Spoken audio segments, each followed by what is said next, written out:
चलिए ध्यान दीजिए, आज के क्लास में हम लोग क्या क्या सीखे हैं पूरे एक बार रिपीटेशन होगा और आज के क्लास यहीं पे समाप्त होगा। चलिए ध्यान से देखिए सब लोग। सबसे पहले हम लोग आज सीखेंगे वैद्युत क्षेत्र क्या होता है। वैद्युत क्षेत्र को इंग्लिश में इलेक्ट्रिक फील्ड कहते हैं। किसी आवेश का ऐसा क्षेत्र जिसमें किसी दूसरे आवेश को लाने पर बल का अनुभव करता हो वैद्युत क्षेत्र कहलाता है। इसे वैद्युत बल रेखाओं द्वारा प्रदर्शित करता है। अब बात आती है कि वैद्युत बल रेखाएं क्या होती है। तो किसी आवेश का काल्पनिक एवं निष्कोण वक्र होता है, उसे वैद्युत बल रेखाएं कहते हैं। वैद्युत बल रेखाओं के कुछ विशेष प्रकार के गुण होते हैं, उस गुण को भी ध्यान से देखिए। अगर कोई आवेश अगर धनावेशित है तो जो वैद्युत बल रेखाएं होती है वह धनावेश से निकल करके अनंत की तरफ जाती है।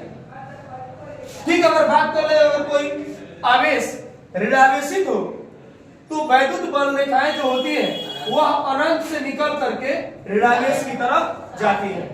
अगर दो आवेश धनावेश और ऋणावेश एक पास रखे गए हो तो जो वैद्युत बल रेखाएं होती है वह धनावेश से निकल करके ऋणावेश की तरफ आती है।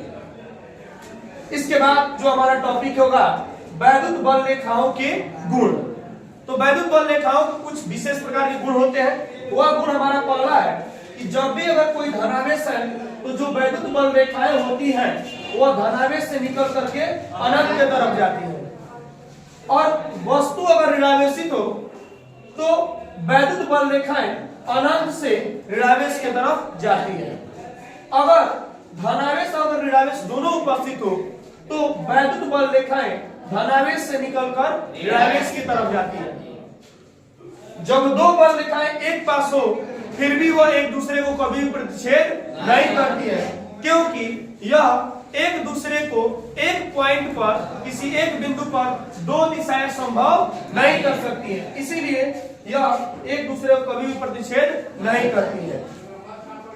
अगली बात यह है कि यह जो रेखाएं होती है यह एक दूसरे को जो कभी प्रतिच्छेद नहीं करती है। इसका रीजन आपको पहले ही समझ में आ चुका है, लेकिन इसके बाद जो आपको टॉपिक हम बताए हैं इससे रिलेटेड आगे के जो भी अध्याय जो भी टॉपिक है वो पूरा इससे संबंधित आएगा।